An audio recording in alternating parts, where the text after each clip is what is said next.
Lições Bíblicas CPAD Adultos, quarto trimestre de 2025. Título: Espírito, Alma e Corpo. A restauração integral do ser humano para chegar à estatura completa de Cristo. Lição 9. Vontade. O que move o ser humano? Data: 30 de novembro de 2025. Introdução. Nas lições anteriores, estudamos sobre duas das principais faculdades da alma, o intelecto e a sensibilidade. Vimos a relação entre o que pensamos e sentimos, e como pensamentos e sentimentos podem influenciar a vontade e as decisões. Pensar, sentir, desejar e agir costumam compor um mesmo fenômeno na experiência humana. É fundamental compreender como isso funciona à luz da Palavra de Deus. Nesta lição, estudaremos mais especificamente a respeito da vontade. Vontade, motivação e ação. 1. Conceito de vontade.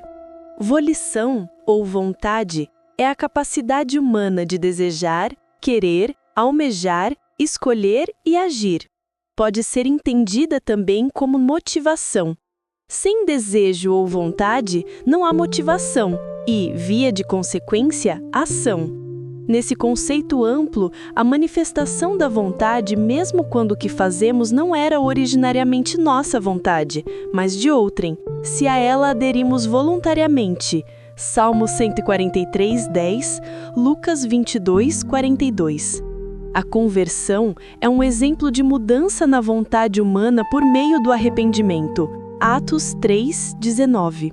Todo verdadeiro cristão é alguém que, impulsionado pela graça de Deus, renunciou sua própria vontade para fazer a vontade de Cristo. Mateus 16, 24.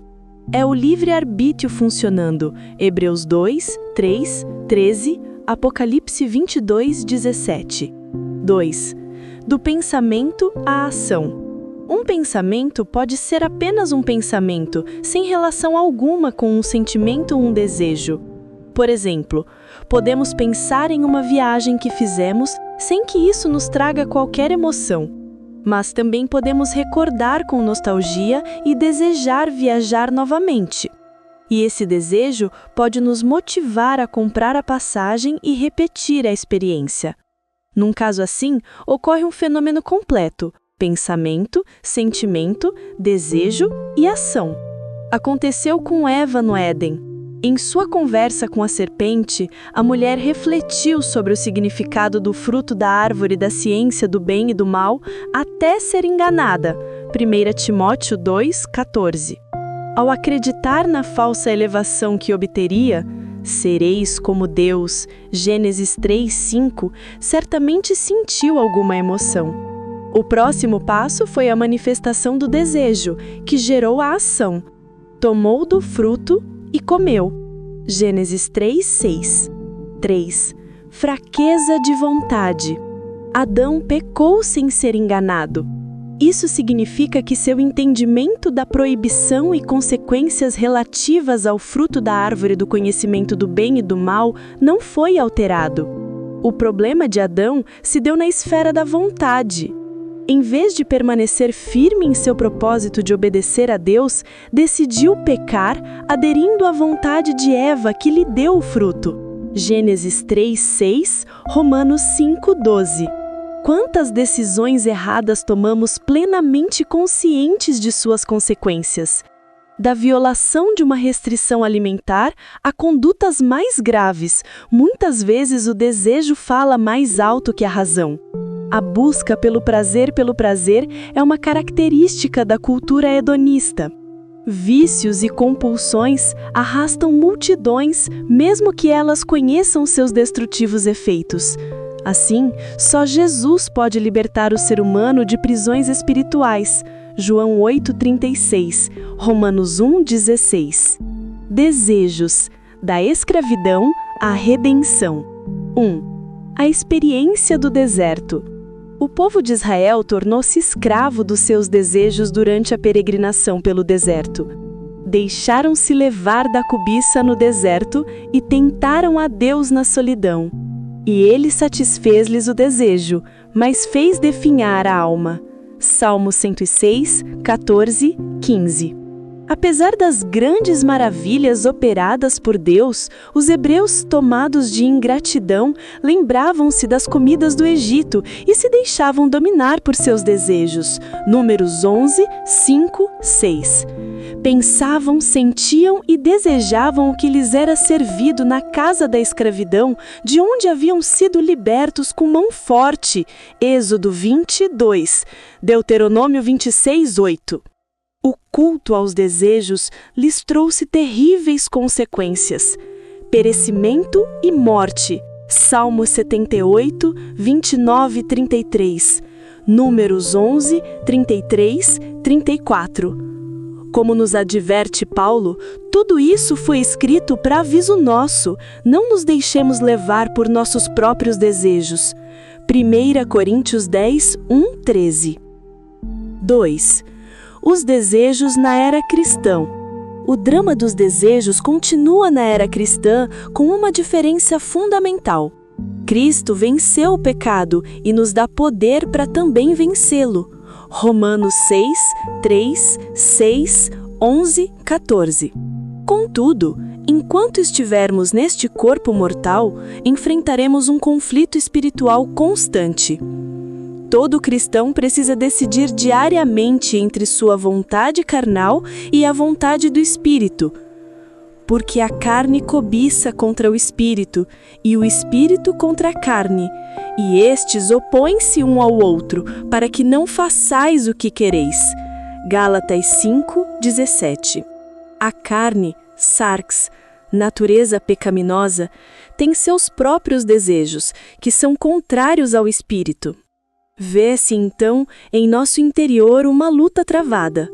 Cabe-nos decidir entre satisfazer os desejos da carne, que são pecaminosos, ou atender à voz do Espírito e viver segundo sua direção. Gálatas 5, 18. 3. A decisão do homem redimido. A obra da salvação realizada por Cristo nos liberta do poder do pecado. Diante dos desejos da carne e da vontade do Espírito, o homem redimido inclina-se para as coisas do Espírito. Romanos 8, 5. Isso significa que não podemos nos conformar com os desejos do velho homem, mas pelo poder do Espírito nos dedicar ao processo de mortificação de nossa carne, a velha natureza. Romanos 8, 11, 13. Colossenses 3, 5. Nossos desejos pecaminosos não deixam de existir, mas em Cristo triunfamos sobre eles, vivendo, andando e frutificando no Espírito. Gálatas 5, 22, 25, 1 João 3, 6. O ensino sobre os desejos em Tiago. 1. Atração e engano. Tiago 1, 14 e 15 trata dos desejos carnais e suas consequências. Empregando o conhecido termo concupiscência, epitomia, com o sentido de maus desejos, o apóstolo refere-se ao processo de tentação e pecado. Mas cada um é tentado quando atraído e engodado por sua própria concupiscência. Tiago 1, 14. A faculdade da vontade é retratada neste texto como um elemento de comunicação interna que tem a capacidade de atrair e enganar. Assim sendo, o mau desejo é capaz de afetar a própria razão, levando-a a acreditar que o pecado não produz consequências ruins, mas boas. Nesse processo, a mente é entorpecida depois do desejo ter sido aguçado. 2. Abortando o processo. Na lição 7, estudamos sobre a importância de interromper maus pensamentos para evitar a prática de pecados. Pelo texto de Tiago, observamos que é preciso também abortar os maus desejos. Aliás, eles são ainda mais perigosos, pois podem influenciar diretamente nossas decisões. Quando encontra seu objeto ou alvo, o desejo se torna intenso. Se não for rejeitado, não descansa até convencer, derrubando as barreiras da consciência. Depois, havendo a concupiscência concebido, dá à luz o pecado, e o pecado, sendo consumado, gera a morte. Tiago 1,15. Que o Senhor nos livre de toda tentação. Mateus 6,13. Não nos esqueçamos, contudo, de fazer a nossa parte, viver em constante vigilância e oração. Mateus 26:41. Conclusão. Apesar de nossa tendência pecaminosa, não podemos encarar os desejos apenas de forma negativa. A vontade humana é uma faculdade essencial para a nossa existência. Quando guiada por Deus, é uma grande bênção responsável por nos mover para pequenas e grandes realizações. Como é bom amanhecer motivado todos os dias!